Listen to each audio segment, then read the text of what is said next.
What did you actually see? I walked into my absolute worst nightmare. Amanda lying face down. There was blood around her. She's partially nude. She had scratches to her face, and she had a serious head trauma. Through her hair, they could see that there was a gunshot wound. That's when everything changed. I just remember falling on the floor. It was the hardest moment of my life. I was in shock. This was my soulmate. I just went numb. I just cried and prayed. I can't believe that she is gone. It struck some people as odd that he just sat in the driveway and his wife is inside dying. There were several local groups that determined he was the murderer. People saw a person walking in the neighborhood with a hoodie pulled on tight. It's night vision cameras, so his eyes are bright. That video gave me creeps. And that person gets into the car the same morning that Amanda was killed. How did you process your new reality? There were so many questions in my mind. Who would do this? Why would somebody... November 10th, 2015. It was just after 8 on a cold, crisp Tuesday morning when the Indianapolis Metro Police got a call that would shift the department into overdrive. A panic-stricken husband was on the line with a shocking story. What did the caller report? He found his wife Amanda on their living room floor with some serious head trauma.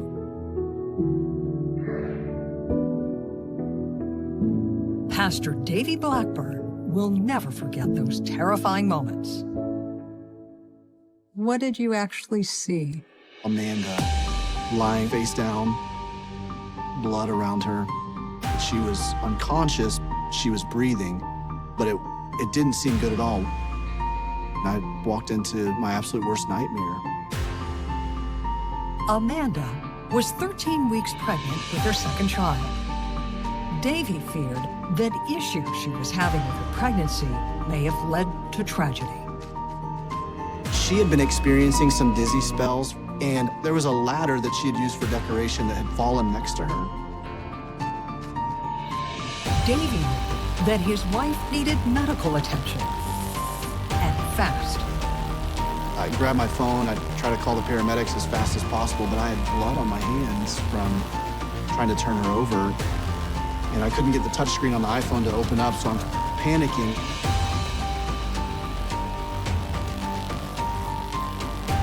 Davy was able to get in touch with police, and while emergency workers raced to his home, Davy tended to his wife and his 15-month-old son, Weston, who he had found crying in his crib, unharmed.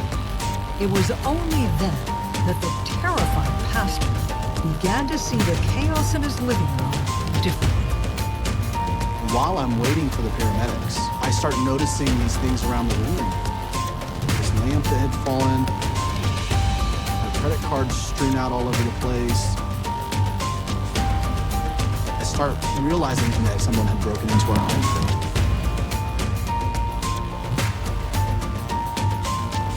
To the trained eye of first responders, the evidence was all too clear.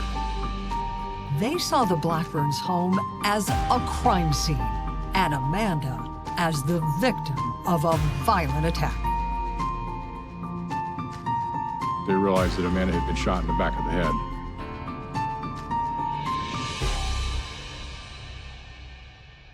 Through her hair, they could see that there was a gunshot wound, and that's when everything changed. An emergency call about a pregnant wife falling off a ladder was now being investigated as an attempted murder.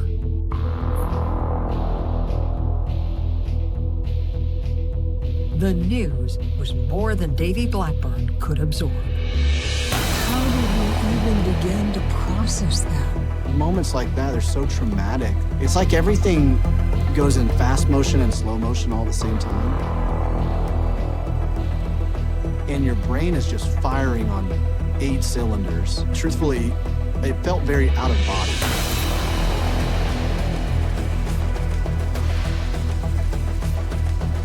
paramedics were doing everything they could.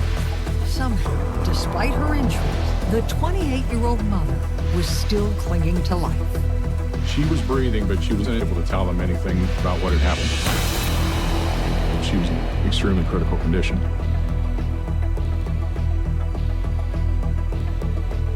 As the ambulance sirens faded into the distance, detectives began to piece together what had actually happened to Amanda Blackburn. And the pictures started to come into focus as they found chilling evidence that her grief-stricken husband had failed to report. As you enter, you look immediately to your left. That's where everything with this crime had happened. There was a bladder knocked over, the lamp. Her wallet was on the floor. Her debit cards and credit cards were thrown around. There was a roll of duct tape, and her panties were off to the side. Based on the way she was found, did officers fear she had been sexually assaulted? Yes, she was found partially nude. Her shirt was pushed up. So it was something that did come to mind pretty quickly. Detectives and crime scene investigators also discovered what appeared to be a bullet hole under the staircase.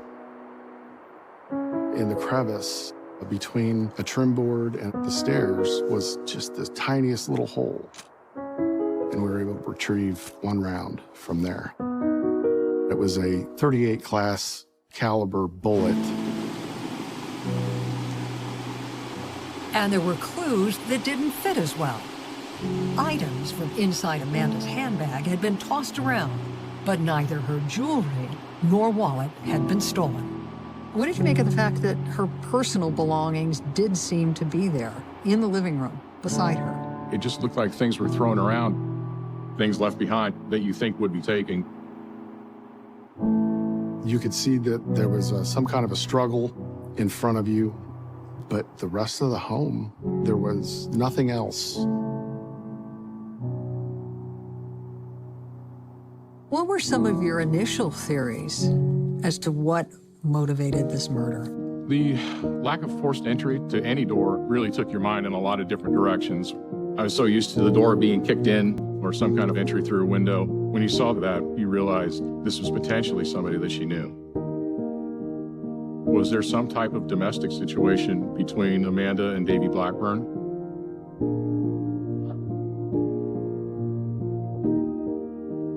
And the story the emotional pastor shared with detectives only added to those concerns. What did Davy Blackburn tell police about that morning? Davy was following his usual routine of waking up early to go work out, and right around 6 o'clock he left the house. The thing that bothered me about the initial part of that is he told investigators that he left the front door unlocked, which I struggled with. Did he say why he left the front door unlocked? They were short a key. He wanted Amanda to have the key if she had to leave for some reason. What was going through your mind? Just why? They lived in a middle-class neighborhood in Indianapolis, but they're surrounded by some high-crime areas. And there had been some burglaries in the neighborhood in recent weeks, and everybody knew about the burglaries. So it bothered me a little bit that he just left the door unlocked. It's just not something I would have done. Then there were the pastor's statements during the initial 911 call. Detectives now found it hard to believe that anyone could have looked at that bloody scene and thought that Amanda had been hurt during an accident. There were personal items scattered around the room, yet nothing stolen. And Davy had never mentioned the evidence of a sexual attack. Was he blinded by the shock and trauma? Or did Davy Blackburn have something to hide? 28-year-old Amanda Blackburn had questions for her husband, Davy. In particular, where had he been when she was shot in their living room? Did you spend time with Amanda that morning? No, I didn't. She was still asleep when I woke up to go to the gym. Davy said he left for the gym at 6 that morning and was there until after 7. What did he say he did after his workout? After his workout, he immediately drives home.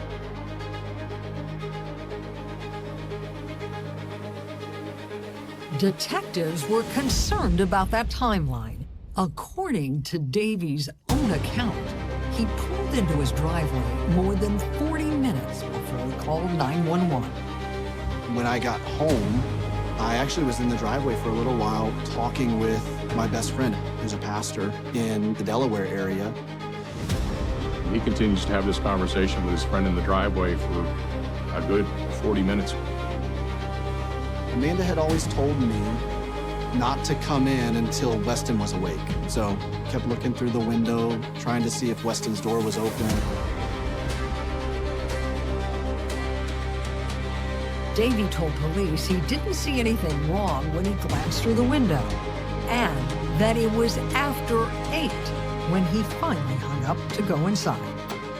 After the phone call, he steps into the house through the unlocked front door, and then he finds Amanda laying on the floor. Police knew that they'd have to confirm every detail of Davy's story. But if it was true, it created a very narrow time frame for the crime. It meant that the attack had begun sometime after 6 in the morning and was over by 7:30 when the pastor pulled into his driveway.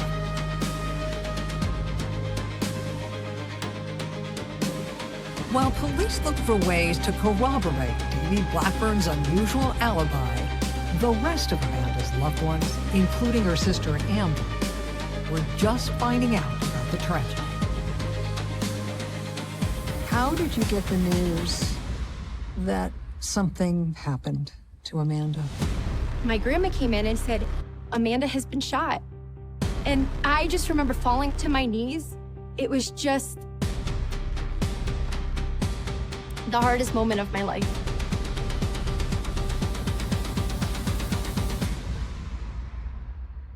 Although Amber was a nurse, nothing in her training prepared her for walking into the hospital and being told that her sister might not survive her injuries.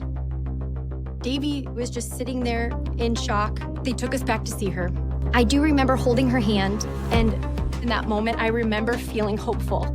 I got on my knees and I was like, Lord, please, you have to save her. There were so many questions in my mind. I was like, why would somebody shoot Amanda?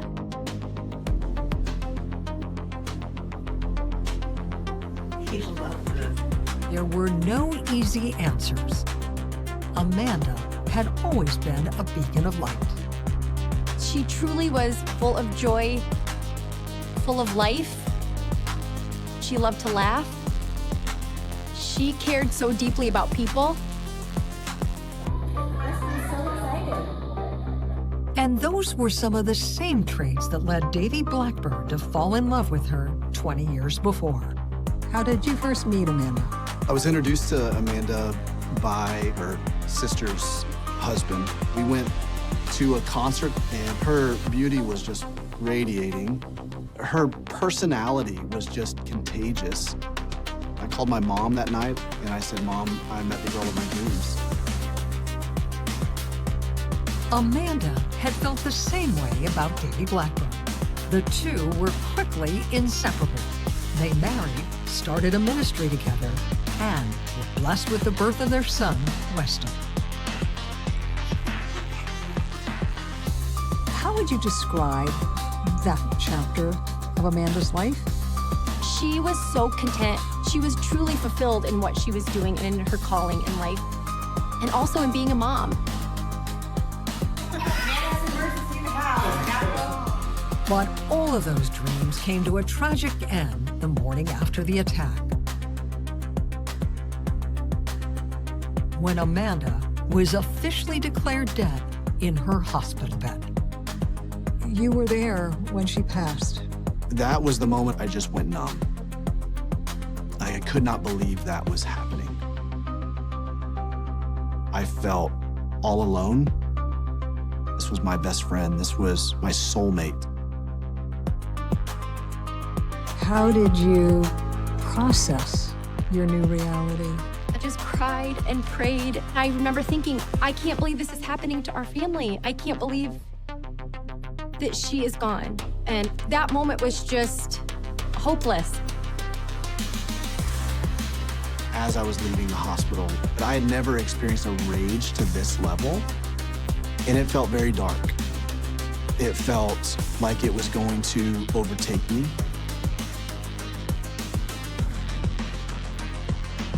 Police were watching Davy Blackburn's behavior carefully.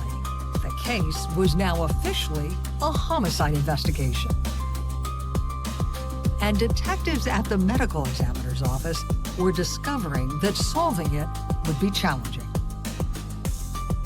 What did her autopsy reveal? The cause of death was a gunshot wound to the back of the head. She was also shot in the lower left arm, which traveled up into her bicep. She had a through-and-through gunshot wound to the upper left back. Was it confirmed she had been sexually assaulted? Yes, there was a sexual assault kit done on her, but it was after the initial response from first responders, so we really had no physical evidence.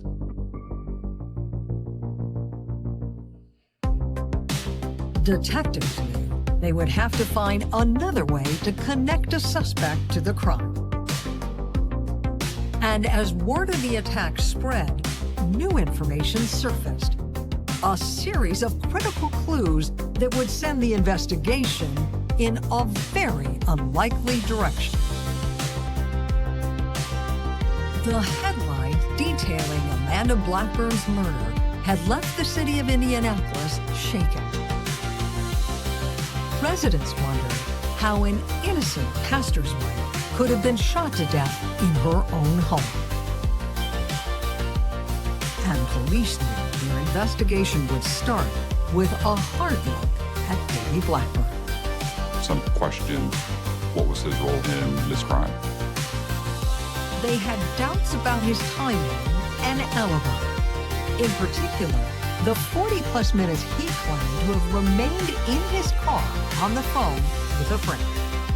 It struck some people as odd that he just sat in the driveway for all this period of time and his wife is inside dying. People looked at that as there's this period of time where he could have done this. And the veteran investigators knew there was only one way to get to the truth. You start with the alibi and you check off boxes. What time he got to the gym. Police pulled surveillance tape that documented when Davy Blackburn arrived for his workout. Did Davy actually go to the gym when he said he had? Yes, he did. Did he stay as long as he claimed he had? Yes, the surveillance tape matched exactly to what Davy had told us. The amount of time he was there, how he got there, how he got back. Then came the most important evidence, records that confirmed the pastor's whereabouts from when he left LA Fitness at 7:10 a.m. until he made the 911 call. The phone records matched up to him having the conversation in the driveway. So everything matched up to what he was saying. Everything he told us checked out. And there was more than just the video and phone data that left police certain that Davy had not killed his wife. What ultimately convinced you that Davy had not been involved in the murder? In analyzing the scene, there was dried blood. So she had been bleeding for a while. The blood evidence indicated the attack had to have begun while Davy was still at the gym. And a canvass of the Blackburn street led to a witness who confirmed the theory. There was a neighbor who heard a gunshot around 6:40 to 6:45 a.m. So those two items sewed it up for me. Davy Blackburn was officially ruled out as a person of interest. The heartbroken pastor was relieved the investigation could now move in the right direction. It's normal to be person of interest number one in something like this, but that was very difficult. I was still in shock. Davy also knew that those suspicions would linger until whoever was actually responsible was behind bars. Unbeknownst to him, police were making progress. Pieces of the puzzle were falling into place as video evidence for the Blackburn's neighbors was recovered. The canvas produced a lot of surveillance video, and a few people saw a person walking in the neighborhood who they thought potentially could be involved in this. Surveillance cameras captured a man on the phone. What made them so suspicious of this person? This was a person walking up and down the street with a hoodie pulled on tight. He was talking on his phone and was very animated, appeared to be upset about something, and was loud.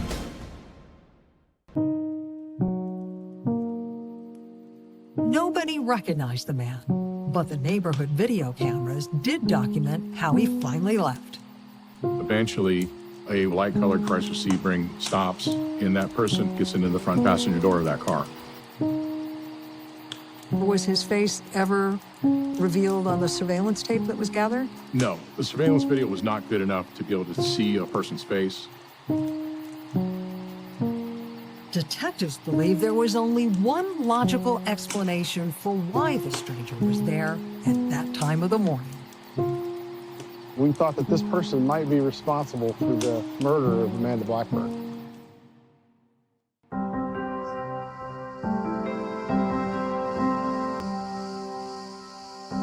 Police in Indianapolis were trying to find someone who could identify the man in a hooded sweatshirt seen on surveillance video within minutes of Amanda Blackburn's murder.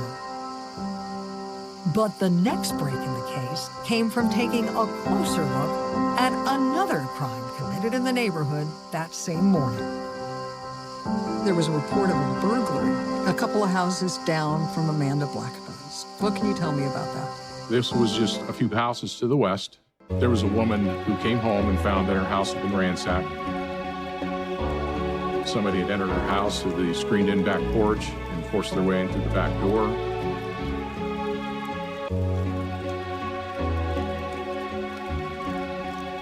The woman, who worked a night shift, was not at home at the time of what appeared to have been a pre-dawn break-in. What time was that home burglarized? About 5:30 in the morning.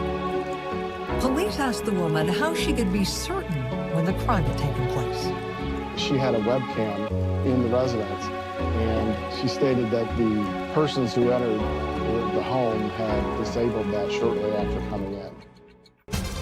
The time that camera had been shut down was just 30 minutes before Davy Blackburn drove to the gym. In fact, police believed it was likely that whoever had committed the burglary would have seen him pull out of his driveway. Did you suspect whoever was responsible for the burglary was also responsible for Amanda's murder? I did. I used to work burglary, and I take statements from burglars, and they would hit a neighborhood. So, too big of a coincidence for a burglary to happen 2 doors down, and then this happened here. They were going to be linked. People who have seen Davy Blackburn leave the neighborhood conclude that this is another easy burglary because nobody's home. There's absolutely no way that this could have been a coincidence.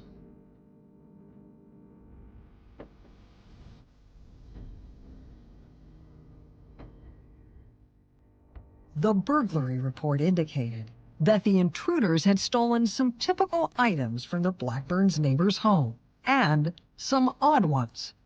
Taken in that burglary was a TV, a MacBook, a bag of oranges, and a pink sweater.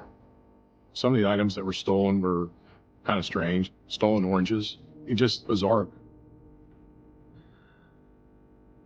While detectives wondered about why those items were stolen, a new clue gave them hope of picking up the burglar's trail. I found a voicemail on Amanda's phone from Chase Bank indicating that there was suspicious activity, an attempted withdrawal and a successful withdrawal. All of the suspicious activity had taken place between 6:35 and 7 on the morning of Amanda's murder. That's when detectives discovered there had been a card missing from Amanda's wallet. It's not until I heard the message that we realized that there's a debit card out there. Suddenly, many of the unusual details of the case began to come together, including the hooded man on the phone and the Chrysler Sebring that picked him up. Is that the point at which you became convinced that several people had been involved in the burglaries and the murder? Yes. It now seemed likely that one of the burglars who stole Amanda's debit card had waited behind at the crime scene to make sure that his partner had the right PIN number when he used her card at the ATM. There were 2 transactions that morning. There was a failed attempt. About 10 minutes later, there was a successful withdrawal of $400. Armed with this new information, detectives raced to the 2 banks, hoping that one of the transactions had been caught on tape. What did the surveillance video show? The black male drove up to a ATM in a light-colored Chrysler Sebring. This person had some type of pink material wrapped around his face and a hoodie wrapped around his head, and you could plainly see him attempting the transaction in the video. So you couldn't make out his face? You could not make out his face. The second ATM camera captured the same disguised man making the $400 withdrawal. On that video, you can see an individual putting something up to their mouth to disguise themselves. The make and model of the car linked it to one stolen just hours before the murder. Investigators hope that if they were able to recover it, evidence from the crimes might be found. A citywide APB was put out on the car, and that effort paid off. On the night of November 11th, a light-colored Chrysler Sebring was found. The tipster who called in the abandoned car said that it had been there for more than 24 hours. The car had been there since the same morning that Amanda was killed. A search of the Sebring revealed critical evidence. As soon as we found a vehicle, we treated it as a crime scene. And I was immediately excited about what we were seeing because in the trunk was a bag of oranges.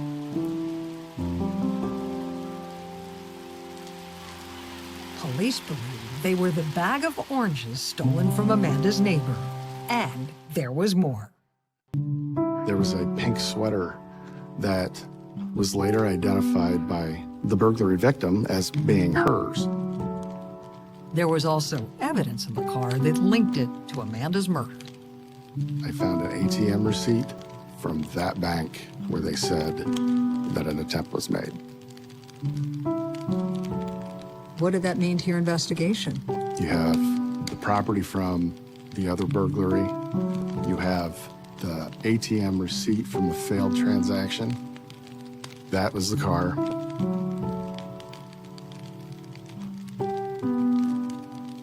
Still, police were frustrated.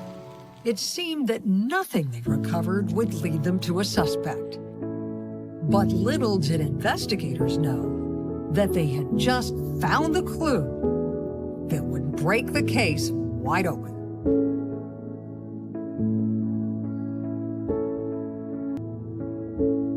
Indianapolis Metro Police had just found a stolen Chrysler Sebring.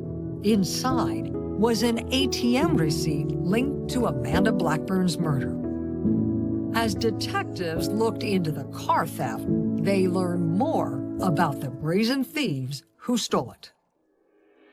A woman who woke up at about 4:30 in the morning and realized her cell phone was missing, her keys were missing, and her car was gone. The woman had been asleep in her home throughout the entire robbery. In fact, she had a security camera that captured the whole crime. They're walking around and looking at everything. It's night vision cameras, so their eyes are bright. That video gave me creeps.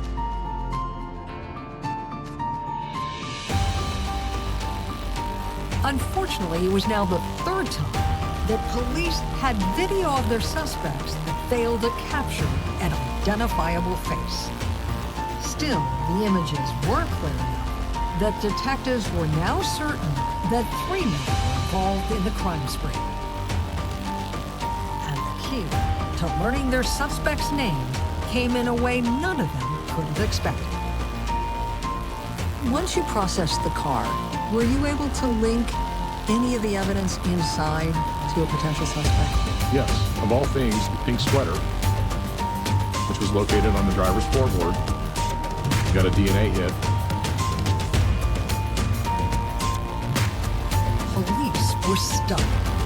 It was the pink sweater that had been used as a disguise at the ATM. Were you surprised DNA was lifted off that sweater? Definitely surprised, but when you watch the video, when you see the still frame, it's very clearly pressed up against his mouth.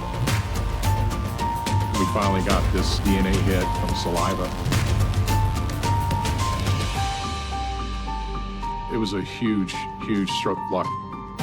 Who did the DNA hit come back to? The DNA came back to Jalen Watson. Who was Jalen Watson? Jalen Watson was a young man who was currently on parole. Jalen was a known burglar, somebody that I was familiar with. Still, police knew that Watson had been on the video at the bank ATM. That meant it had been an accomplice at Blackburn's home who most likely had murdered Amanda.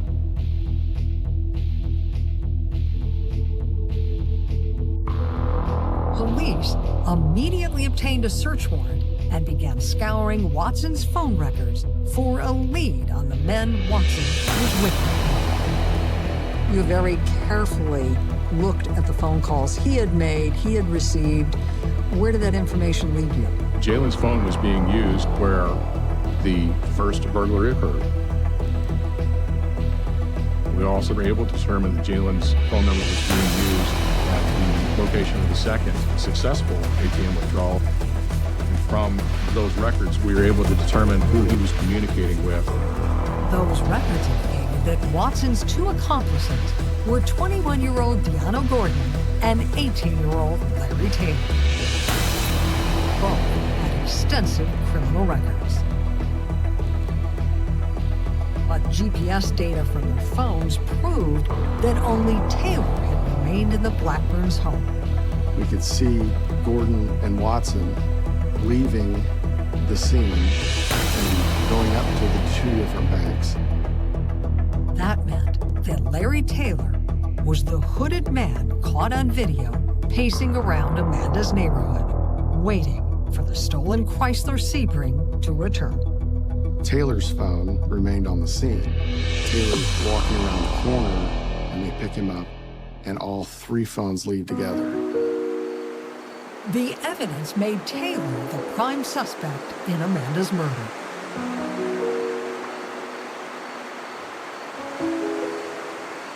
Police immediately brought all 3 men in for questioning.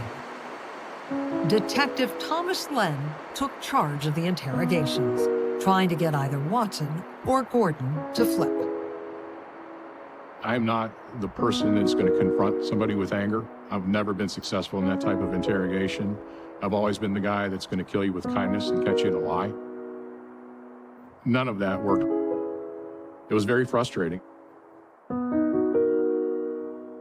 But as the pressure of the huge amount of jail time they faced for cold-blooded murder began to build, Detective Len's plan began to work. How were you finally able to get a confession in this case? Eventually, Deanna Gordon came forward and said he wanted to talk to me.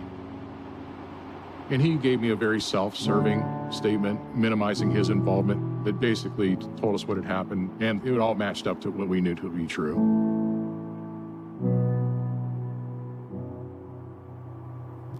Gordon said the crimes began in the middle of the night, as he, Watson, and Taylor searched for potential targets for a robbery or burglary. What was his version of events that morning? Deanna said that he was with Larry Taylor and Jalen Watson, and they committed that first burglary. They stole a sleeping woman's cell phone, her car key, and her Chrysler Sebring. And he admitted his part in the second burglary. He admitted what was taken. The items included a bag of oranges and a pink sweater. But Gordon insisted he had nothing to do with the crime at the Blackburns' home.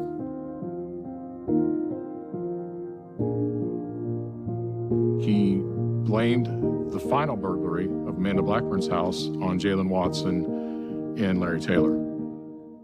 He said he remained in the car while they went and committed that burglary, and eventually Jalen Watson came out with a chase card. So we're going to go withdraw this money. Larry's going to stay at the house, and he's going to make sure that Amanda gives us the correct PIN number, and so she can't call the police. According to Gordon, the plan worked. They successfully took $400 out of Amanda's bank account. On their way back, he said they got a call from Larry Taylor.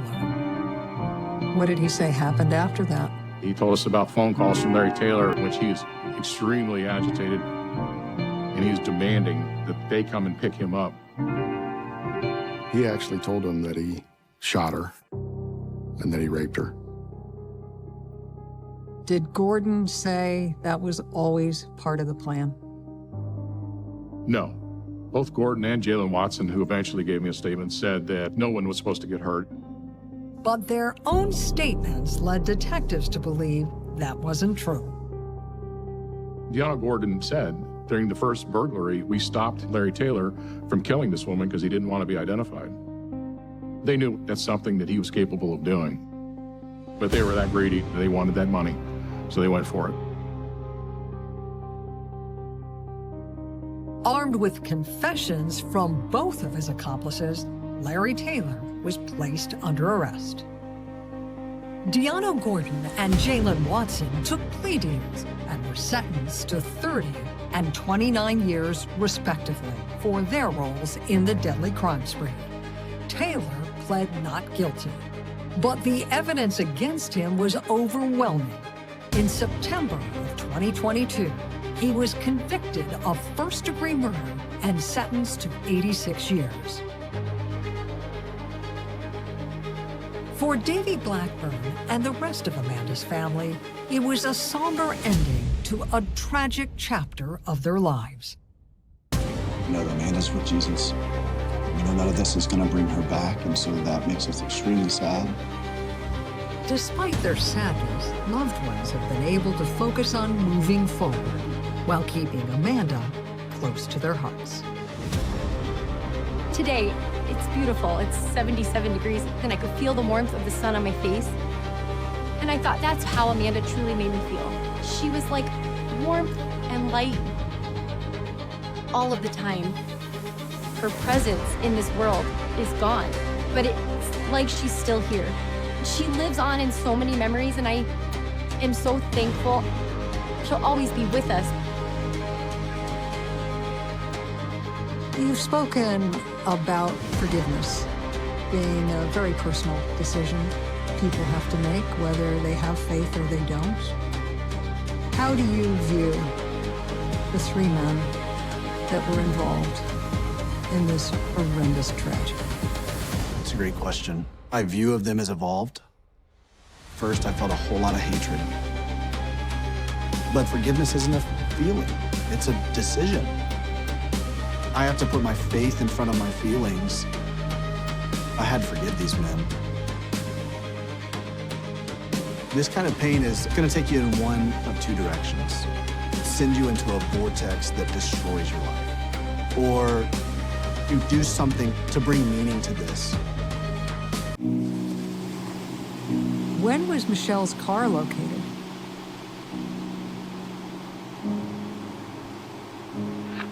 Michelle's car was found the following day. There were 2 pools of blood in the cargo area. And there was a series of unidentified prints. There had been a lot of serial killings in Florida. That left them worried.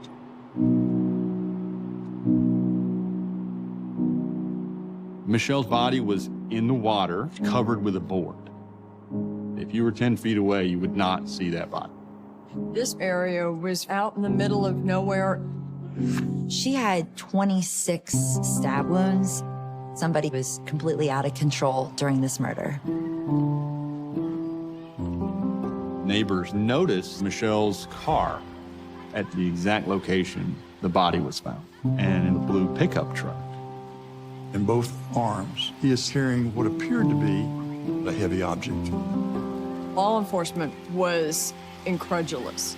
What struck you about this case? This is something personal. This killer stabbed her until this young woman bled out. 25th, 1987. It was close to 1 a.m. on a brisk winter night in Lakeland when the sheriff's office received a call from a distraught husband. Polk County Sheriff's Office, Operator 53, can I help you? I need to talk to somebody about finding my wife. She's slipping. I'm really worried about her. What's the name, sir? Michelle Schofield. 21-year-old Leo Schofield told the dispatcher he had been waiting for his 18-year-old wife, Michelle, since she called him from the payphone of a nearby convenience store. Did she indicate she would be right over? Yes. They both expected to catch up with each other in fairly short order. Leo had expected Michelle to pick him up at a friend's house around 10 p.m. This is not like my wife at all. My last conversation with her was she was on her way to pick me up. And from where she was picking me up was a 15-minute drive. That's why I'm flipping out, man. It's not like her to do it.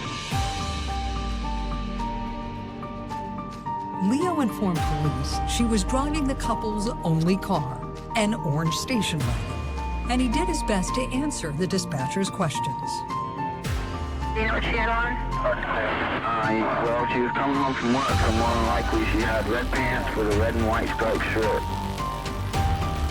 When was the last time Leo had seen her? He saw her that morning, Tuesday morning. According to Michelle's friends, her shift at Tom's restaurant had been uneventful, and it ended around 8 p.m. How did her day go? We know from Michelle's coworkers, her boss, everything was fine.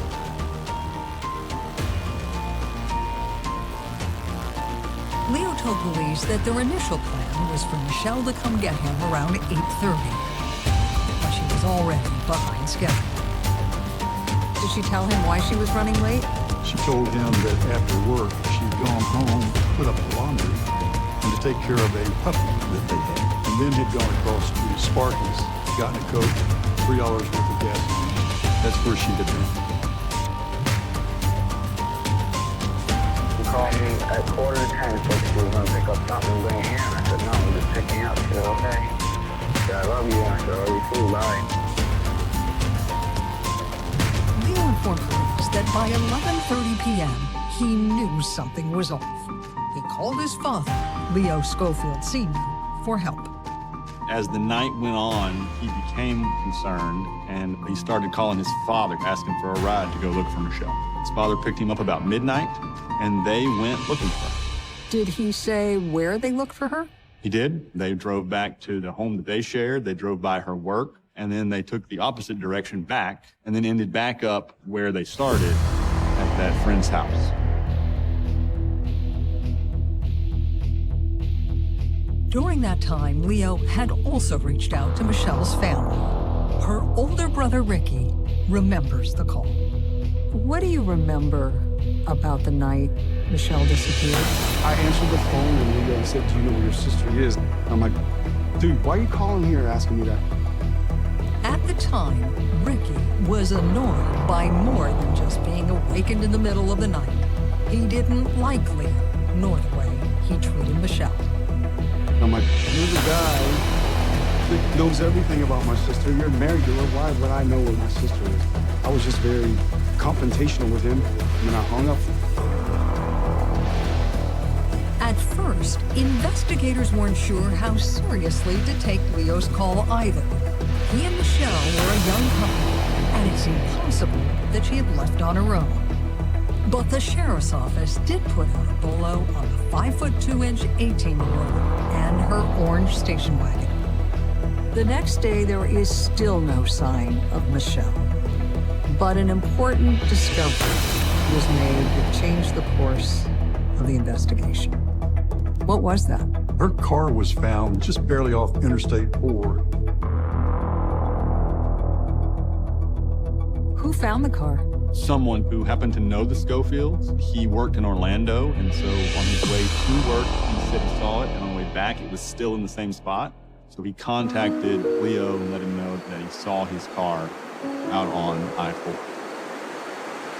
Leo notified police, and deputies raced to the location with a sense of urgency.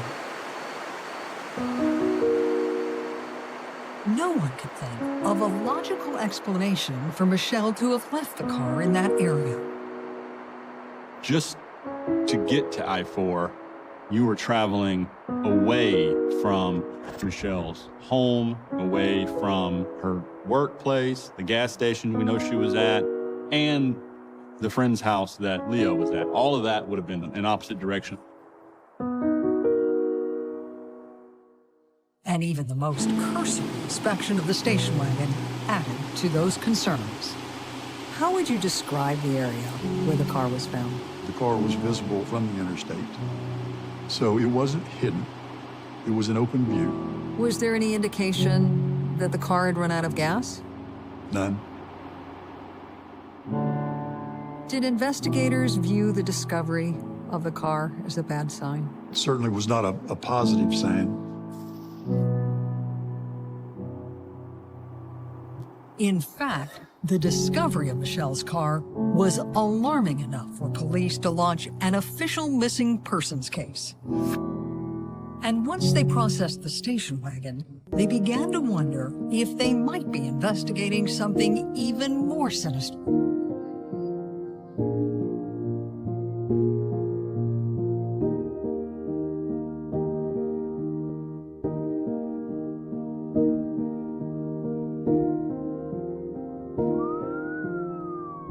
Police investigating Michelle Schofield's disappearance began to take the case very seriously as they studied her station wagon found on the edge of the interstate. Describe the condition of her car. When it was found, it was unlocked. The car was abandoned. Did the car appear to have broken down? There's no evidence that the vehicle had been damaged. Was anything missing from the car? The vehicle had been burglarized. The stereo equipment was missing from the front dashboard. And in the rear of the vehicle, the speakers had been removed. Police believed all the evidence indicated that Michelle had not been the one who left the car there. And what they found next convinced them their theory was correct. Were there any signs of a struggle, either inside the car or outside? The front of the car contained no evidence of any kind of struggle. However, in the rear of the car, there were 2 pools of blood in the cargo area. Also a little bit of blood on a detergent bottle. An examination of the car's exterior added to investigators' concerns. On the outside of the car, there was some hair kind of tucked into the molding. That hair matched the color of Michelle's hair. Was that the point at which investigators believed that Michelle was the victim of foul play? The discovery signaled to everyone that something was amiss. Police meticulously processed the car for any physical evidence that might connect a stranger to the crime scene. Were there any fingerprints found in the car? There was a series of unidentified prints. 2 on the driver's side window, and in the back near where the speakers were removed, 2 on a piece of paper. What kind of information could they get from those prints? There was no database. They couldn't just plug them in a computer and compare them to hundreds of thousands of people all at once. They had to compare them to individuals, and they did. And they determined that they were not Michelle's prints, they were not Leo's prints, they were none of the family members' prints. They ultimately were just declared to be unknown fingerprints. Testing of the blood discovered inside the car confirmed that it was the same type as Michelle's. In the years before modern DNA technology, that was the best they could do. The case was now being treated as a possible homicide investigation.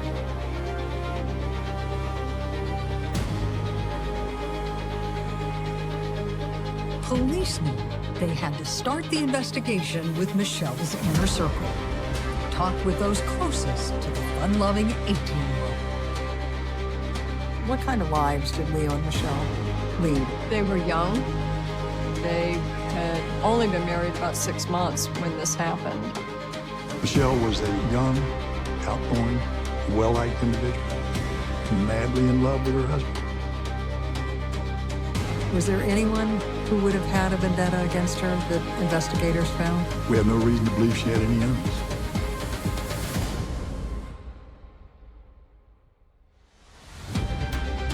But as police dug deeper, they discovered there had been tension in Michelle's marriage. In fact, it was Leo's own statements that raised the most serious red flags. Comments that he may not have realized had been recorded during his initial call to report his wife missing. He thought he had been placed on hold. What did he say? He spoke to some other people in the room and let know his true feelings about that situation. Although Leo at first had told the dispatcher Michelle would never have been late, he told his friends a different story. I can't afford to worry about this kind of and I hate this feeling. I hate it. It does it to me all the time. I can't stand it. And Leo's anger continued to build as he waited for the dispatcher to return to the line. I doubt that seriously she'd be just around somewhere. She is, God help her. Police now wondered if those were the words of a panicked young man frightened about his wife's safety, or could they have been a threat of violence from a jealous husband?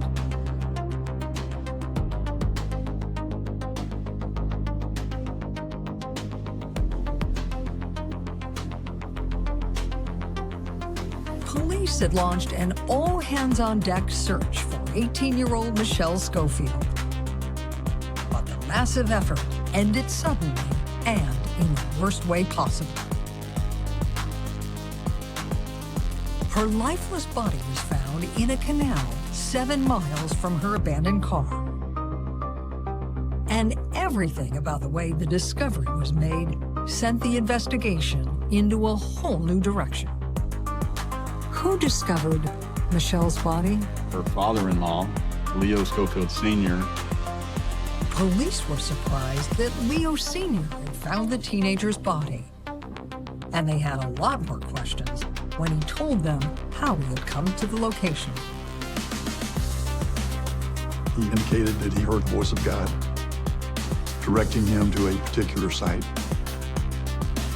He said he had been driven by an inner force, almost like a vision, that directed him to where her body was.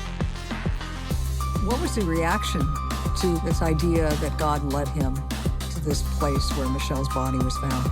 The reaction by law enforcement was incredulous. And as investigators studied the crime scene, Leo Sr.'s account only became harder to believe. How would you describe the area where Michelle's body was found? This area was out in the middle of nowhere, very desolate. Her body was tucked in under heavy brush. Her body was in the water, face down, covered with a board. Investigators struggled to understand how Leo could even have seen her from where he claimed to have been standing when he spotted her. Some of the police officers testified you had to be at least within 3 feet, standing over the body to see the body. If you were 10 feet away, you would not see that body. Still, officers were able to quickly confirm that the young woman in the canal was Michelle Schofield. Michelle was wearing her work uniform, red pants and a white shirt. There was also a jacket she was wearing that was found at the scene. Investigators noted that Michelle was barefoot. The shoes were not discovered.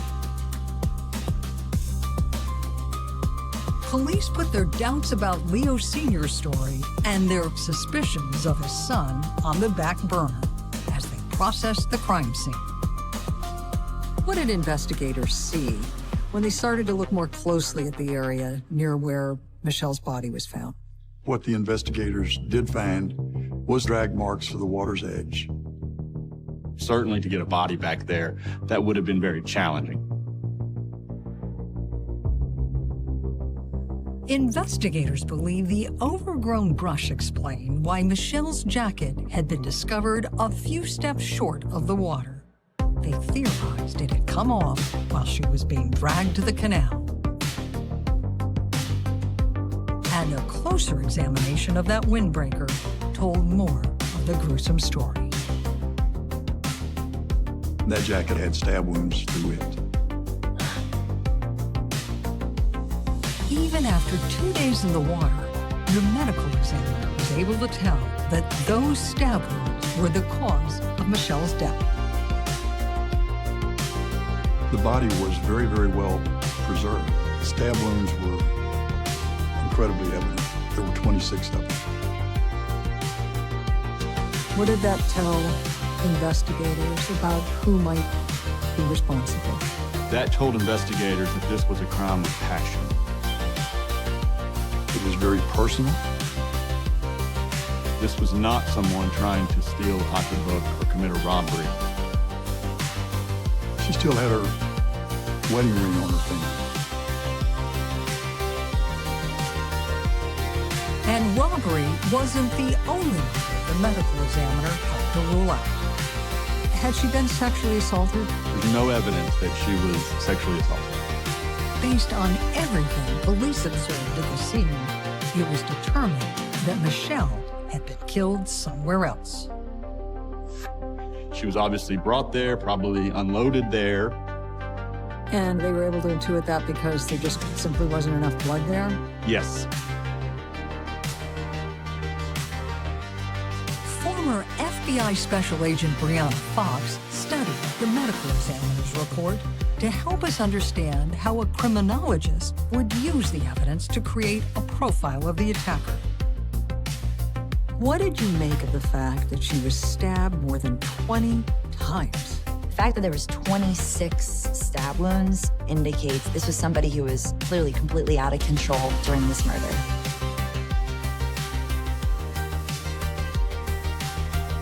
A rage-fueled attack committed by someone much bigger and stronger than a 105-pound teenager.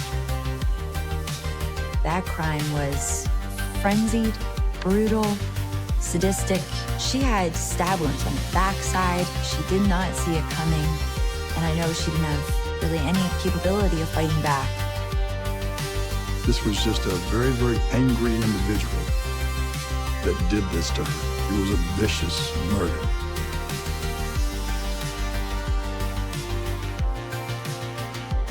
Police still couldn't rule out Michelle's husband Leo as a suspect.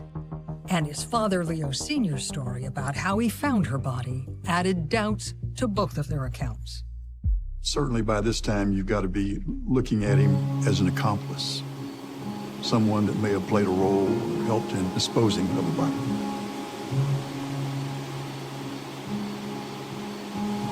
The investigation's focus on the Schofields forced Michelle's family to mourn their loss alone. How did your sister's murder affect your family? It broke the family. My dad took it the worst. It really hurt him the most. As it turned out, that pain was only going to intensify. Because the deeper police delved into Michelle's murder, the closer to home the investigation would come.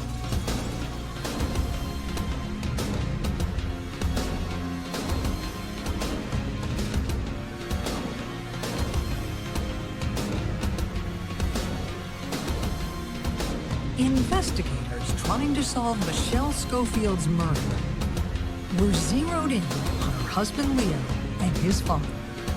And an examination of the couple's relationship only narrowed their focus. How did her friends characterize her marriage? Very volatile. And those people were not just Michelle's friends. Leo's friends said there was violence in the marriage. While the couple's rocky past raised red flags, it wasn't evidence that Leo or his father were involved in Michelle's murder. Police carefully assembled a timeline of the night she was reported missing. What was Leo's alibi during those critical hours after she's last heard from? After calling the sheriff's department to report her missing, he then left saying his dad was outside in the truck. And he claims to have been in that truck the rest of the time. The two men claimed that Leo was out looking for Michelle from midnight until after 4 in the morning. And during that time, he never saw her or the orange station wagon she was driving. First story he tells, he spent the whole night with his father, ran out of gas, and he's had to walk back to this house. He never tells that story again.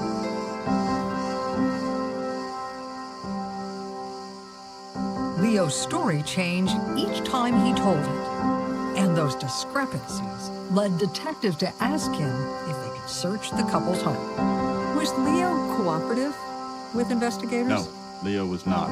Police respond to Leo and Michelle's residence. They're denied entry by Leo and his father. They did get in enough to see that the waterbed that he shared with Michelle had no sheets on it, no blankets. It was completely bare. But they were told to leave. Police were frustrated and turned to the Schofield's neighbors in the trailer park. And a woman who lived just steps from the couple shared a shocking eyewitness account of what she had seen and heard through her bathroom window. And the details of her story contradicted everything Leo had told investigators. What did Leo's neighbor see that night? About 1:30, Leo's neighbors saw the orange Mazda station wagon pull back up to the Schofield house. Detectives were stunned. According to Leo, he never saw the station wagon that night. But the eyewitness said she could clearly see he was in the car and that Michelle was with him. She saw the young couple get out in a loud argument, and they went inside. The argument continued. She said she could hear what sounded like someone being thrown up against a wall. They go silent reasonably quickly, and Leo Jr. is seen leaving the house in the Mazda and driving away.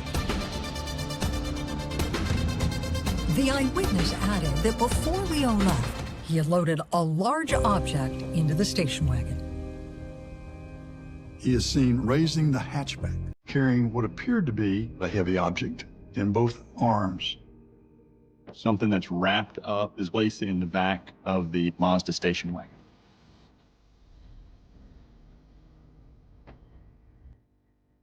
The eyewitness said that object could have been 5 or 6 feet in length. And she explained why she had waited before coming forward with her story. Apparently it was so common hearing them fight. Her husband said, "Quit being nosy, get in bed." But after the neighbor heard that Michelle had been murdered, she quickly realized just how critical her story might be. Still, investigators did not accept her account at face value. They carefully checked if it was possible to see and hear what she said. So this aerial photograph shows that the neighbor's home was about 150 feet from the Schofield home, and that she had a direct line of sight from her bathroom window to their front porch. Did the neighbor's eyewitness account of what she saw that night make Leo the prime suspect in his wife's murder? It pointed the finger at Leo, quite clearly. Once police confirmed that the Schofield's neighbor story was plausible, she gave them more critical information. She said later that morning, Leo did something else suspicious. The same neighbor says that just hours later on, roughly 6 o'clock, she saw Leo Jr. in his dad's truck unloading a carpet cleaner. Could Leo had been using the machine to clean up evidence that tied him to the murder. Police eventually got a warrant to search the Schofields' home 2 weeks after her body was found, but they only discovered a few small stains on the carpet. Testing of the small sample couldn't identify whose blood it was. Did it make sense to you that there wasn't more blood found in their home? Yes, I would think that he had time to make some effort to clean things up. But there were items found that further damaged Leo Jr.'s credibility. Police discovered Michelle's wallet and work shoes. Whenever the last time she left the house, she did not take those things with her. That evidence led police to speak with the gas station clerk who had seen Michelle just before she had used the payphone to call Leo. When she paid, she had her wallet with her. That's where the money came from to pay for the gasoline and the Coca-Cola. The fact that she had her wallet at the time meant that Michelle had returned home after that purchase. Which corroborates the testimony from the neighbor that saw them arrive home. Still, police were concerned that so much of their case relied on one eyewitness account. Then, the publicity surrounding the investigation led to another critical break. Eventually, there was another eyewitness account that blew this case wide open. What was it? Leo had neighbors that delivered the newspaper locally. They were up early on their newspaper route, and they noticed the Schofield car on the side of the road. But it was when and where they saw the distinctive orange station wagon that made the sighting so important. It was around 4 a.m. at the exact location the body was found. And the station wagon was parked alongside a blue pickup that matched the description of Leo Sr.'s unusual light blue truck. They remembered seeing these two vehicles.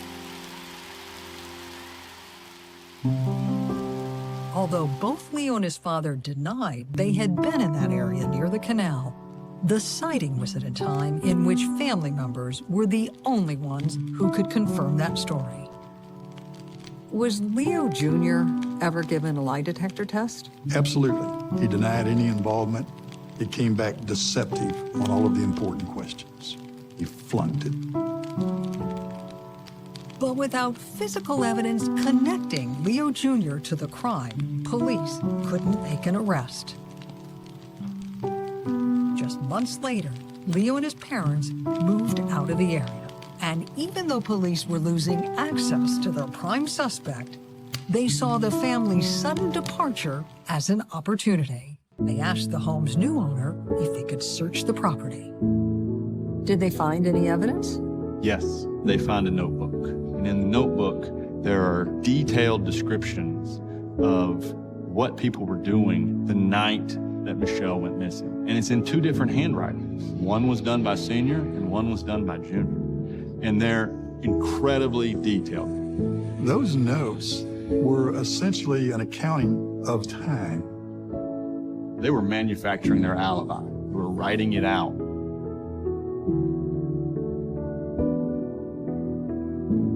The notes accounted for the two men's whereabouts from midnight until just after 4 a.m. Police believed they were another critical piece of circumstantial evidence. Circumstantial cases are like a chain. It's one link, it's another link, a fact here, and a piece of evidence here, and you put it all together to reach an inescapable conclusion. But would investigators be able to fit all those pieces together to get justice for Michelle Schofield?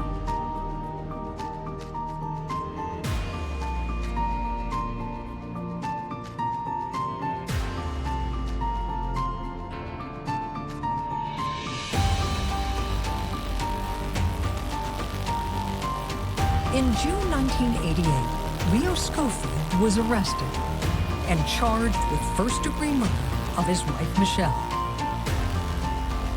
But investigators still knew that getting a conviction wouldn't be easy. Was he ever offered a plea deal? Yes, he was offered to plead to second-degree murder for 15 years in prison. And did he reject that? He did. Investigators also knew that taking their case to trial meant that they couldn't charge his father, Leo Sr., as an accomplice. If he faced jail time, they wouldn't be able to get his testimony in front of the jury. You want to get the murderer, and by calling Senior as a witness, the prosecution is able to get out his ridiculous story of finding the body. But even after raising doubts about Leo Sr.'s story, there were still many other hurdles in front of prosecutors. It's a completely circumstantial case. And we were going up against an incredibly good defense lawyer. How would you describe the atmosphere in the courtroom at trial? There were the families in the courtroom. That atmosphere was very tense. And that tension grew as the prosecution called a series of witnesses who testified about the volatile nature of the couple's marriage. The prosecution called 50 witnesses. At least 11 of those testified that there was domestic violence. They saw violence.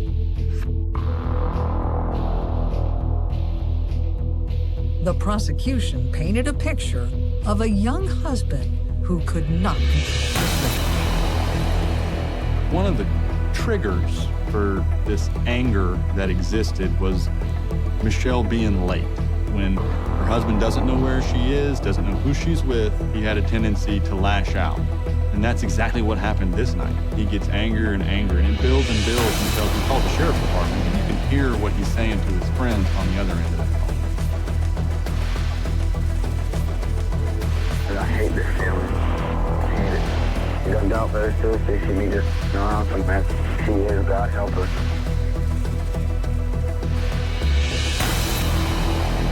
Then the prosecution's eyewitnesses took the stand. One who saw Leo and Michelle come home in their car, and another who later saw that car at the location where the body was found. That is when all that evidence comes together in a way that the jury could understand.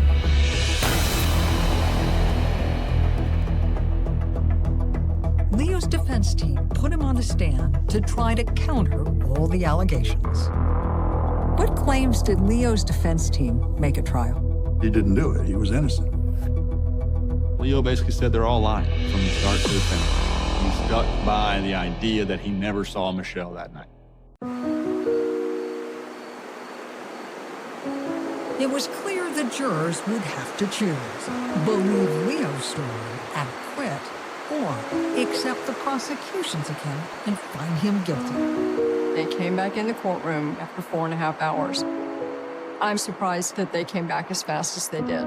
And their verdict was unanimous: guilty of first-degree murder.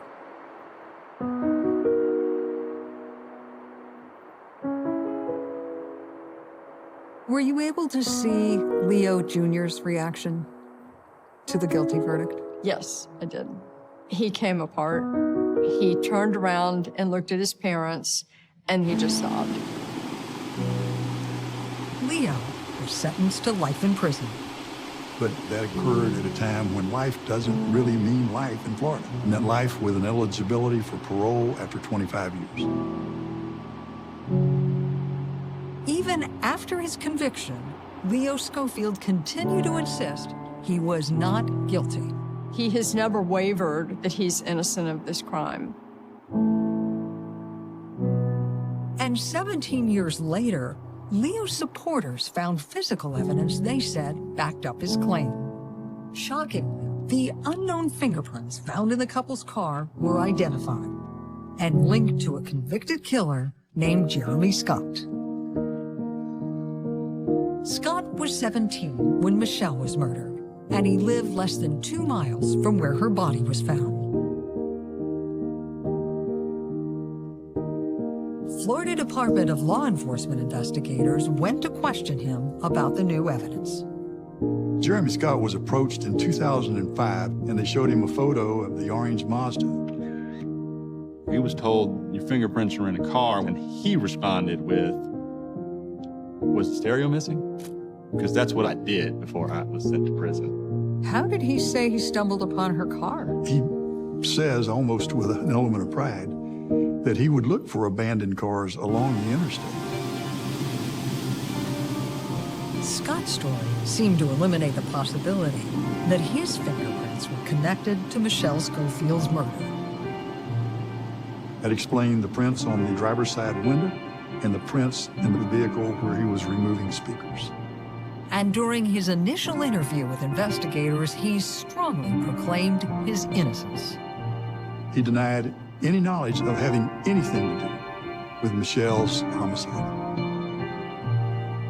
But Jeremy Scott, who was serving life without parole, seemed to enjoy seeing his name in the headlines. And 12 years after his first interview with police, he completely changed his story. I didn't mean to kill Michelle. I never intended to do any harm. My parents think I done stabbed her. I don't know how many times.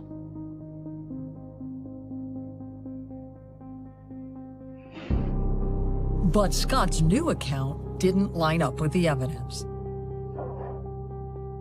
There was not enough blood found in Michelle's car to support his story, and none of it was in the front seat where he claimed the stabbing occurred.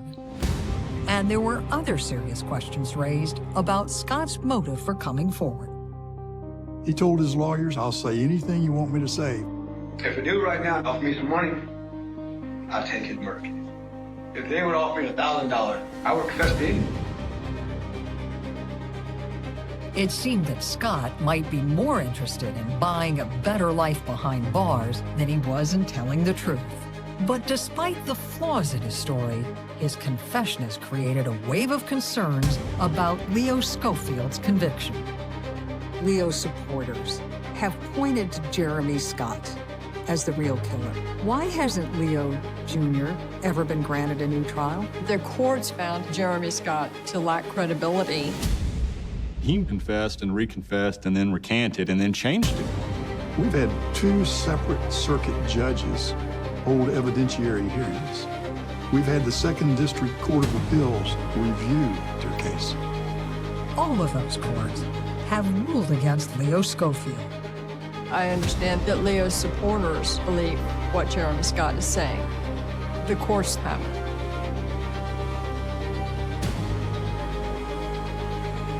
Are you still confident Leo Schofield killed his wife? Let me tell you, this case has generated about as much ugly comments said against me as I've ever had in 36 years of elected office. Would I change one thing we've done in this case? Not one thing. Leo Schofield is an unrepentant, guilty, first-degree murderer. And frankly, he ought to serve his entire sentence.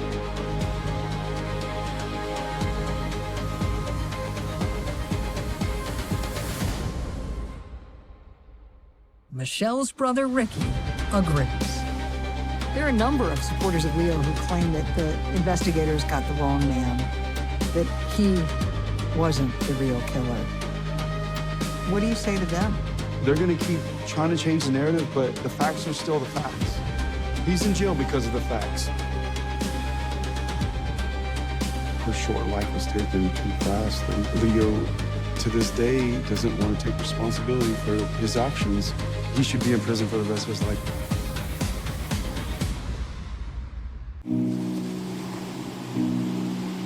How shocking was it that Donna had been attacked while the rest of her family was sleeping? To enter a household full of people, it's a very brazen act. Shock is to put it mildly. We couldn't believe it. Investigators found a large bloodstain on Donna's carpet. It was certainly enough to suspect foul play.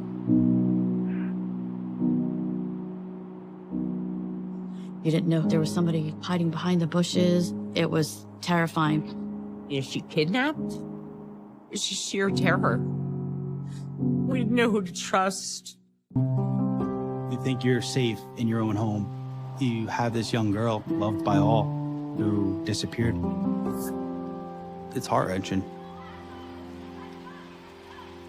They conducted extensive searches. We had divers, helicopters were used. She was gone. Everybody always held out hope that she was still alive. Did you fear that you would never know what had happened to Donna? Yes. There's no getting back to normal. There's no in New Jersey. But for Betty Mako, it felt anything but normal. She hadn't heard from her daughter Donna all day, and the 19-year-old was late for a family dinner. Donna's younger sister Julie will never forget the moments of building panic that came just after sunset. What do you remember about that night? 6 o'clock rolled around and my mom came up to my room and asked me, why isn't Donna home? Did she say she was going to be going someplace after work? And I said, no, she's supposed to be here for dinner.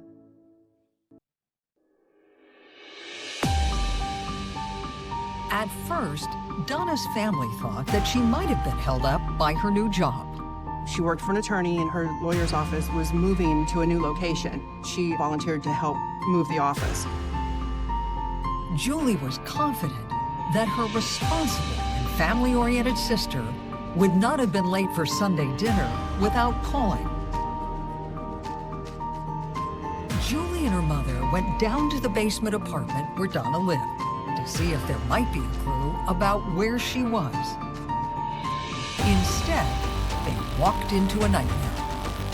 My mom said, why is it so messy down here? And she picked up a pile of clothes off the floor to put it on the bed, and that's when she saw blood on the floor.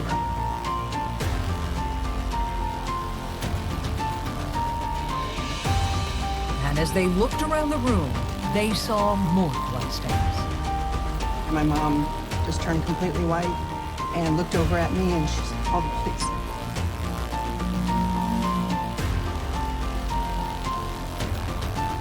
When East Windsor police arrived, they were also alarmed. Investigators found a large bloodstain on Donna's carpet, as well as bloodstaining on the upholstery of Donna's chair. How concerned were those officers when they discovered the blood? Finding blood evidence led them to believe that this could be more serious than the typical missing person investigation. It was certainly enough to cause the police to suspect foul play and go on high alert. Those concerns grew when police were told that Donna had never arrived at work that day. And testing of evidence found in Donna's bedroom brought more troubling news. There were some seminal stains that were collected from the bedding and also the rug. Based on the evidence that was collected at the scene, could it be concluded that there had been a sexual assault? Yes, there was evidence of sexual activity and various bloodstains. A disturbing picture was coming into focus. It was clear that Donna had been injured during a violent struggle. Were there any other signs of an attack in the basement? There was a sweater over the blood evidence that almost looked like it was intentionally placed. There was also some items that might have been moved, including the TV. Police were stunned. The evidence seemed to point to a brutal home invasion. It was the type of big city crime that simply didn't happen in safe communities like East Windsor. They carefully searched the property for additional clues. Were there any signs around the perimeter of the home that someone had broken in? It did not appear that there was any signs of break-in. But it turned out that neither of the doors to the home had been locked. We didn't really lock the doors back then. We were in a very safe neighborhood, and so it wasn't unusual for the doors to be unlocked. And detectives quickly realized that an intruder had entered the house. Was anything missing from her home? Yeah, there was a wallet as well as a calculator that was on a desk to the rear of the home that appeared to be missing. The desk was just steps from the Mako's back door, and the discovery that those items were missing led Donna's mother to mention another frightening detail. The back door appeared to have been left open overnight. Donna's mother actually closed the door upon coming downstairs when she woke up that morning. At the time, Donna's mother assumed that the wind had blown it open.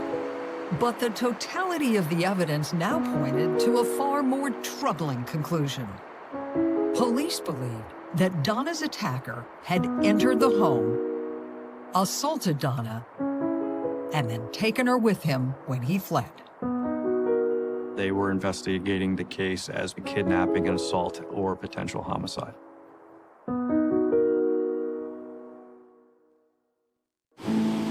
Donna's family confirmed that clothing she had worn the day before was missing, including a pair of black boots.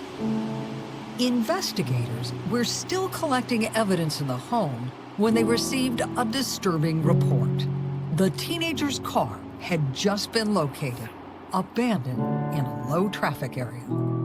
Where was Donna's car discovered? Pulled over on the side of the road in East Windsor Township by the sewage plant.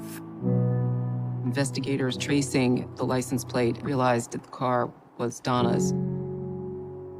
When investigators examined Donna's car, what did they find inside? The keys were still in the vehicle, and they found her purse. And that search left police convinced that Donna had been in it after she was attacked. They found what appeared to be blood evidence on the upholstery of the seats. What did the amount of blood discovered in Donna's car indicate to investigators? While that evidence was significant, certainly, I don't believe that conclusions could be drawn whether it was a matter of her having continued to bleed from the injury rendered in the bedroom or whether additional injury was rendered in the car. Now blood has been discovered inside Donna's home and inside her car. Did investigators think she was still alive? Yes. It did not appear to be an amount of blood that would indicate a traumatic injury. And that meant time was of the essence. The evidence was sent to the lab for processing, and an all-hands-on-deck search for Donna was launched.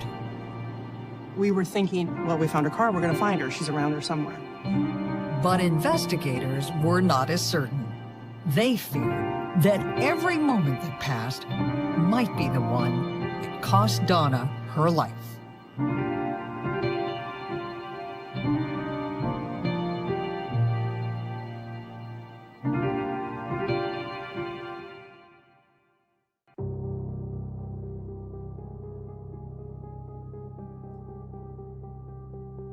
Police were racing to find Donna Mako, certain that her life was in danger. All the evidence investigators found left her family and friends struggling to understand how something this terrible could have happened. When it sunk in that Donna had been attacked in the basement and abducted, how did you deal with that reality? Shock is to put it mildly. We couldn't believe it. We never saw this coming. We found her car, but not her. I mean, is she kidnapped? Nobody knew what to think. It's just sheer terror.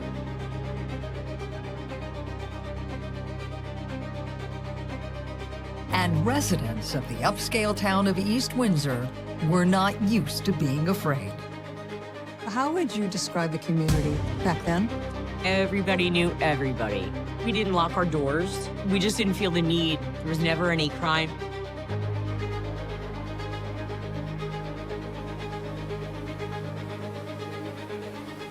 Donna was an unlikely target for something as unthinkable as a home invasion. She was hardworking, mature, and giving. What was Donna like? She had such a kind heart. She always just made sure everybody around her was happy. The caring soul. She was a very genuine person, friendly to everyone. You could talk to her about anything. She was beautiful. Just as beautiful inside as she was outside.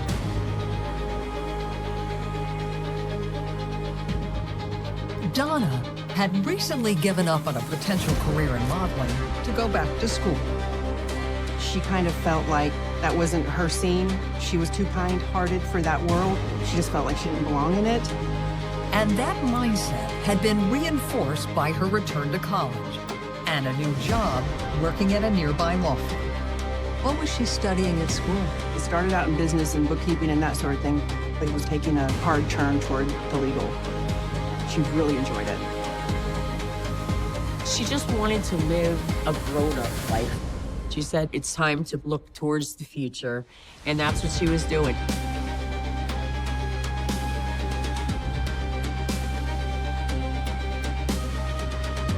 Donna's life had a clear direction, and she had discussed those plans with her younger sister the night before she went missing. The two had a long conversation that now seemed critical to police. Do you know what time that was about? I'd have been close to 1. We sat down in her bedroom and talked for 2 hours, just about boyfriends, what we want to do for the future. It's what teenage sisters do. Julie told detectives she had said goodnight to Donna around 2:45 a.m. As she crept up the 2 flights of stairs to her bedroom, she was careful not to wake up her parents. After you went upstairs, did you hear any strange noises in the house? No, nothing. I didn't hear a sound. None of us did.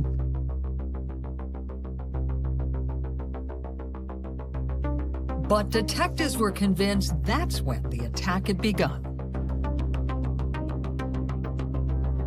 How shocking was the possibility that Donna had been attacked in her own home at the same time the rest of her family was sleeping? Very shocking. It's very unusual. How would you describe someone who would do that? To enter a household that was full of people in the middle of the night, it's a very brazen act.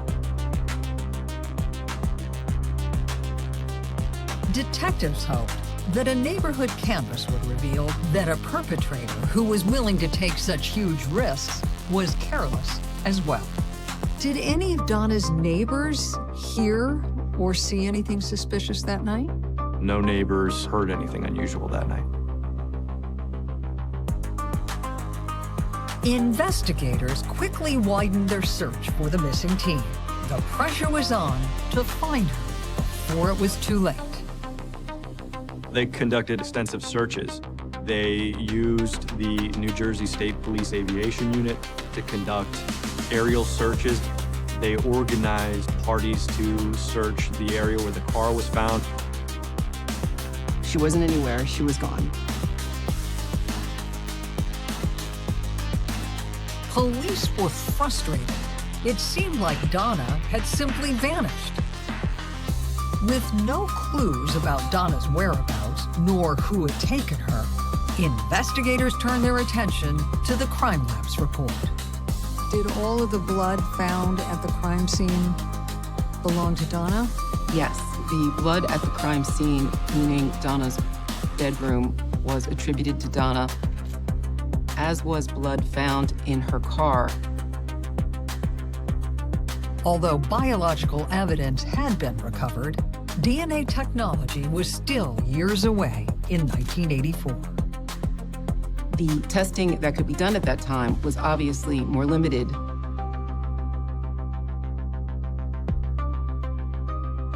Then, just when it seemed like the investigation might stall, police were given the name of a potential suspect.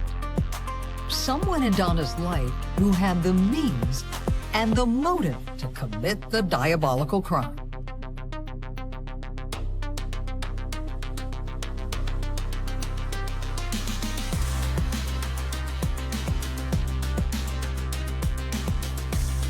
Police investigating Donna Mako's abduction had no leads on a suspect until her loved ones shared their theory. Our whole family thought it was somebody that she knew because why didn't she yell? Why didn't she bang on something, make noise, wake us up? Who did you think could have been responsible? Her ex-boyfriend, Dave. She had gone out with him for a couple of years. Would you characterize their relationship as having been turbulent? Very much, yeah. I had seen him go from being happy-go-lucky to angry to sad, back to angry, all in 5 minutes. We all thought it was her ex-boyfriend. He was just so into her. She broke his heart, and he took it pretty hard.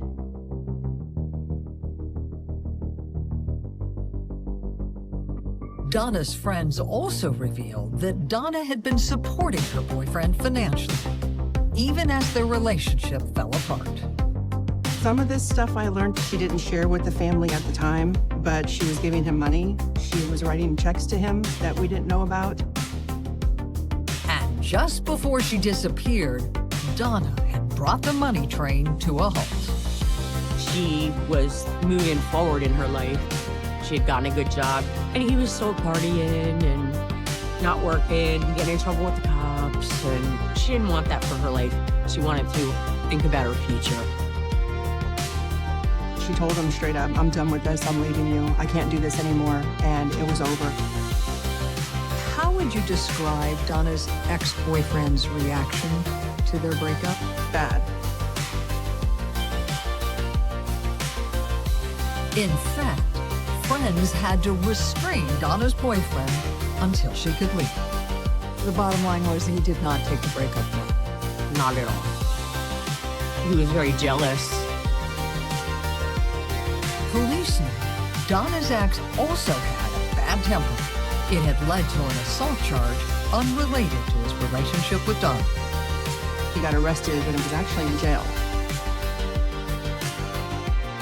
Detectives were intrigued when they discovered that the 21-year-old had been released just days before Donna went missing. He gets out of jail, all of this happens. Obviously, that's your number one thought. Police believe there were other investigative details that fit with Donna's ex being a suspect. Would he have known the layout of Donna's house? He would have, yes.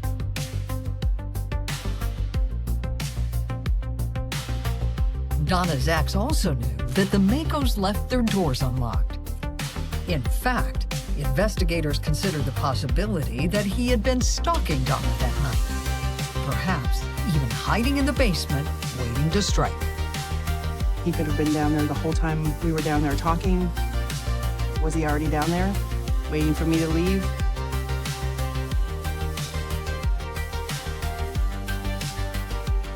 And Julie told police that if her sister's ex had been close by, the conversation he had overheard would fill him with rage. How chilling is that for you to think about? That's one of those things you don't recover from. I could see him going over there just to talk to her. He would say, come back to me, give me another chance. And it just going bad from there. I could definitely see that happening.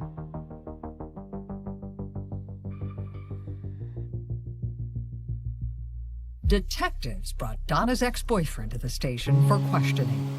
He immediately denied any role in the crime. He said he was sick the night this happened.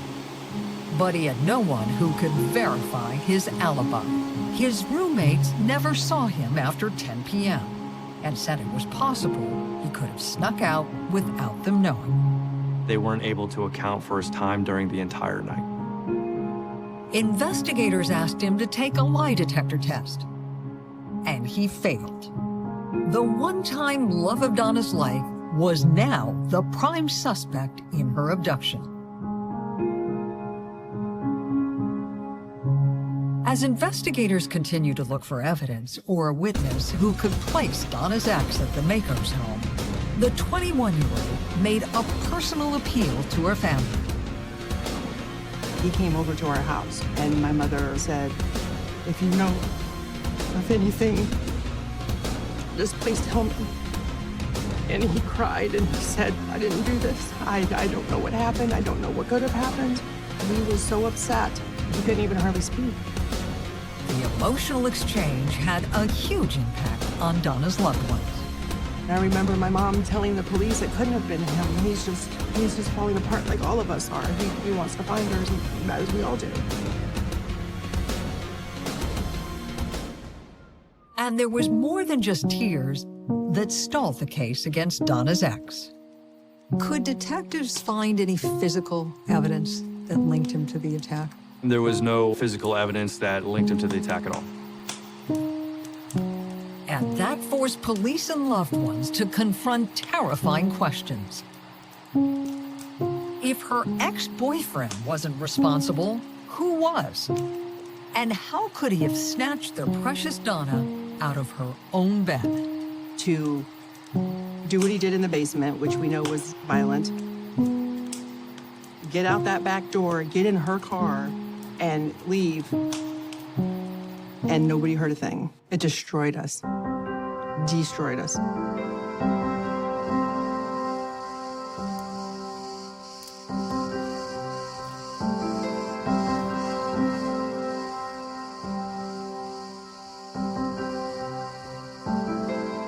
Detectives investigating Donna Mako's attack believe that a dangerous predator was loose in their community. A man with no fear of confrontation nor getting caught. I believe that he entered her home. She was assaulted both physically and sexually in her bedroom.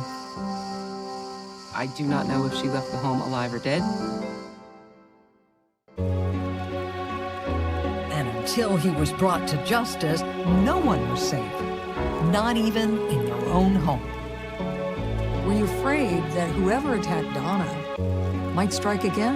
Yes. Yes, very much so. People started locking doors then.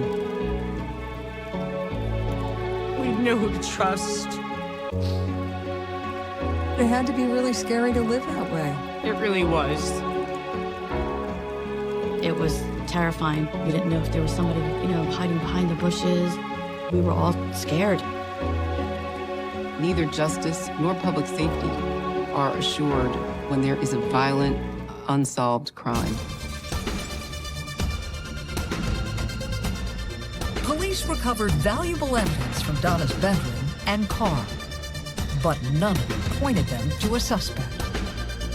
Law enforcement chased every lead and offered a reward for information leading to an arrest, but those efforts failed to move the case forward. How frustrated were investigators when the case stalled? There are times when there is no longer strings to pull and the investigation stalls out. You want to get answers for the family. It's extremely frustrating when you cannot get those answers.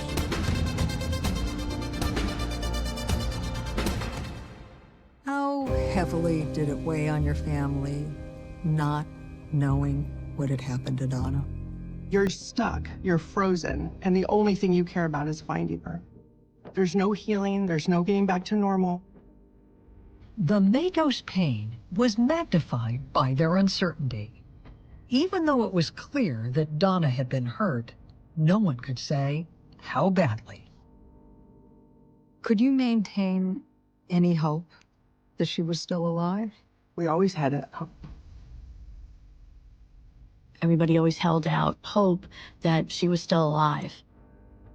Donna's mother posted flyers all over town and was very direct with the message she sent through the media. My mom was just begging and pleading, please just let us know where she's at. We don't even want to see you in jail. We don't care. We just want to find her.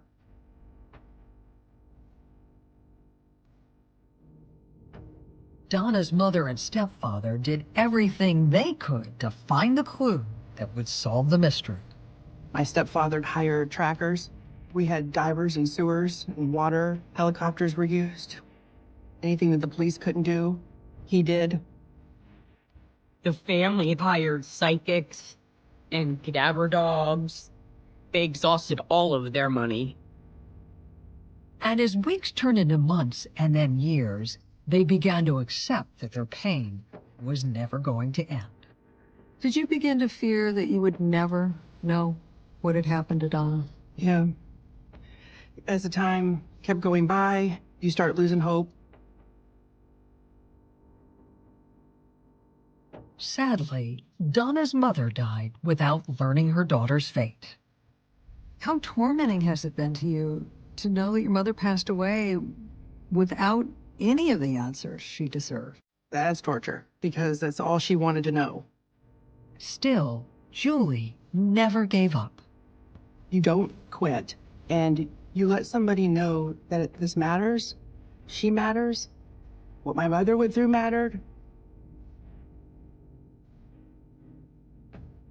And then, on April 2nd, 1995, a man walking in the woods made a terrifying discovery that would change the course of the investigation and forever alter the lives of Donna Mako's loved ones. What did he report? An individual going to pick up his son from the Boy Scouts cut through a wooded area and wound up finding black boots. Upon further investigation, there were remains by those boots. Skeletal remains that appeared to have been hidden for years. There appeared to be a carpet that was held down by 2 rotting logs over those remains, almost hiding them. Within minutes, investigators arrived at the scene, just 2 miles from where Donna's abandoned car had been discovered. 50 yards from the road into the woods over there is where he found the remains and the black boots. When investigators removed the carpet, they made another grim discovery: a human skull. Police already sensed they knew who the victim was. Given the period of time that had elapsed, obviously there was great decomposition to the body. How were they ultimately able to confirm that these were the remains of Donna Mako? Dental records showed that the remains belonged to Donna Mako.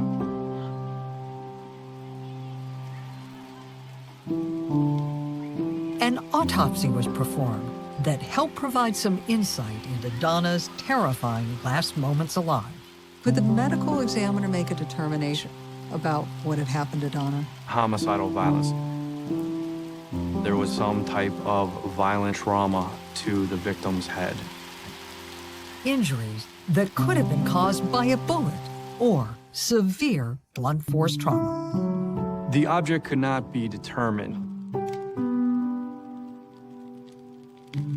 Loved ones were asked to identify the clothing found along with Donna's remains, including the black boots and other personal items. I met with the detectives to give me all of the details, and I saw pictures of her jewelry. And there was no mistaking in your mind that you were looking at her jewelry? Correct. It was the final confirmation that Donna Mako had been found. And that raised a lot of new questions. You just think, what happened? How did she get there? I actually lived right over the bridge where they found her, never knowing that it was there. I was reliving all the fear that you had as a teenager. Did detectives believe it was likely that Donna had been killed the night she was abducted from her home? There's no way to say for certain. But there was one heartbreaking truth that could no longer be denied. Reality set in that, she was gone and she wasn't ever coming back. It was quite tragic.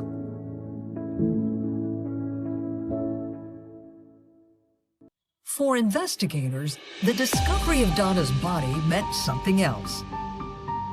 The case was now officially a homicide investigation, and they were more determined than ever to solve it. We approached it almost as a clean slate to basically take a look at it with an open mind. It was important to me to speak with Donna's family and to let them know we did not forget about Donna.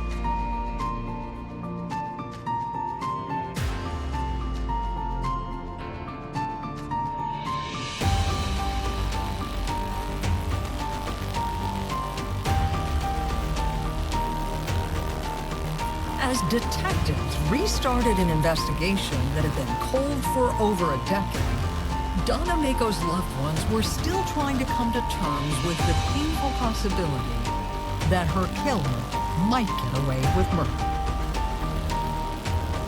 where did you find the strength to move forward? I'm the last family member. My goal was to see this through. If I did it, nobody else was going to do it. And that meant that Julie had to let law enforcement know just how committed she was to justice. You don't quit. This horrible person needs to come to light. How would you describe your efforts over the years to constantly push law enforcement to focus on Donna's case? I'm always bugging the police. Detectives retire, I introduce myself to the new ones coming on board, what's happening, what's being done. That process went on for more than 20 years after Donna's remains were found. Then, investigators from the Mercer County Prosecutor's Office heard Donna's story, and something clicked.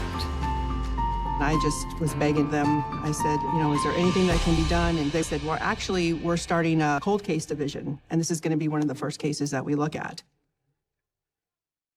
How did Donna's case rise to the top of your list to investigate? You have this young girl loved by all, disappeared for 11 years, and then finally found. The DNA was already collected from the previous detectives, so we knew we had the DNA there to make that next step forward. But to take that step, investigators had to first go back to the beginning and look for any element of the crime that might help them identify a suspect. As he studied the case file, Detective Taylor Bonner focused on just how brazen this attack had been. We went into her house while she was in her room, living her life with her family. You think you're safe in your own home. You learn how gruesome it was. Such a young girl to have to go through that. It's heart-wrenching.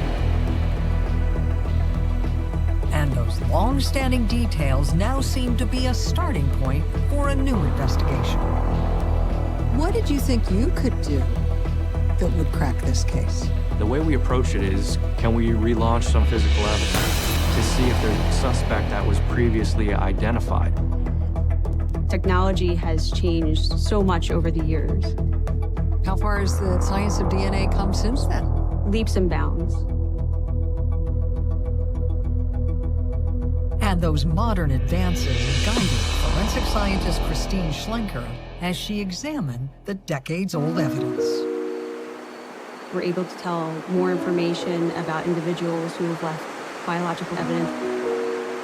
And the hard work she did analyzing the DNA found in Donna's bedroom led to a suspect. Whose biological evidence was found in Donna's bedroom? The seminal stain that was found on the rug was linked to Nathaniel Harvey. Nathaniel Harvey. The name was nowhere in the case file, but it was still familiar to police in East Windsor. Who was Nathaniel Harvey? Nathaniel Harvey had committed a number of burglaries and sexual assaults during that time frame.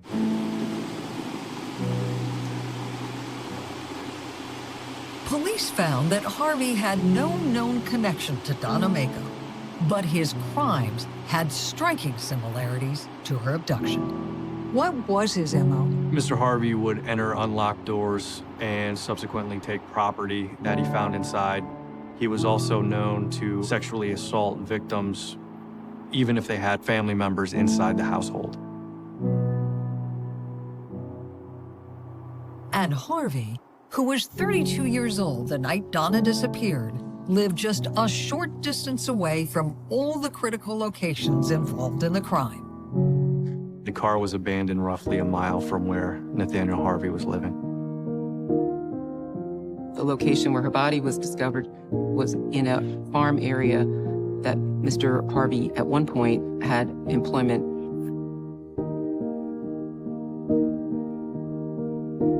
As investigators studied Harvey's other crimes, it helped them formulate a theory of how the attack on Donna had played out. What do you think Nathaniel Harvey did on the night of Donna's murder. I believe that Mr. Harvey was able to gain access to the home through the unlocked rear door, and subsequently went down in the basement. My belief is, based on the blood evidence found, that there was an injury inflicted to Donna, as well as a sexual assault that took place in the basement. Do you think he was aware that her family was sleeping in the same house? I do not know, and I am speculating, but I believe he either did not know or did not care. It appeared that after the assault, Harvey forced Donna to get dressed, and he abducted her at gunpoint. Then, sometime after murdering Donna, he went to work trying to cover up his crime. I believe that in order to try to evade responsibility, her body was left in the woods.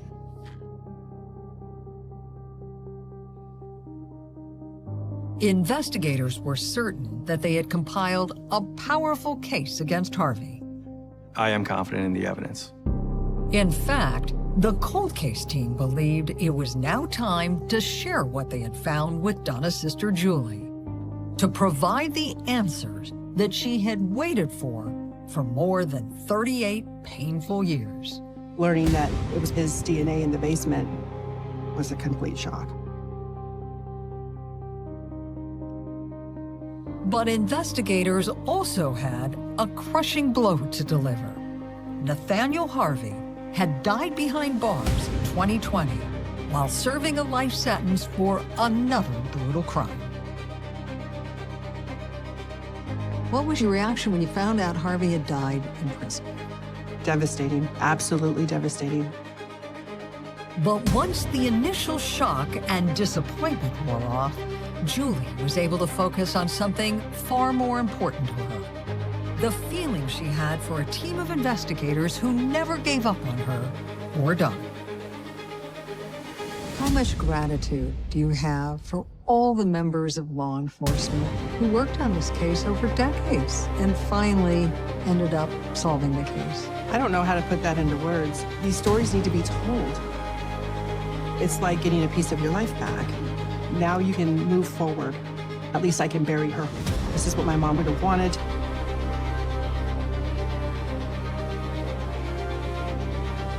How much did it mean to you to allow Donna's family to finally put her to rest? It meant a lot. It's the most important part of the job. I cannot give somebody their loved one back, but to even give them a little bit of peace of mind means the world to me.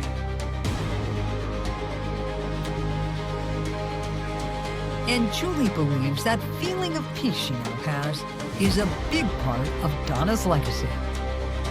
If anybody's going through anything like this, it can seem hopeless at times, but don't give up. Don't give up. Keep going, keep looking for answers. Try to undo some of the evil that was done.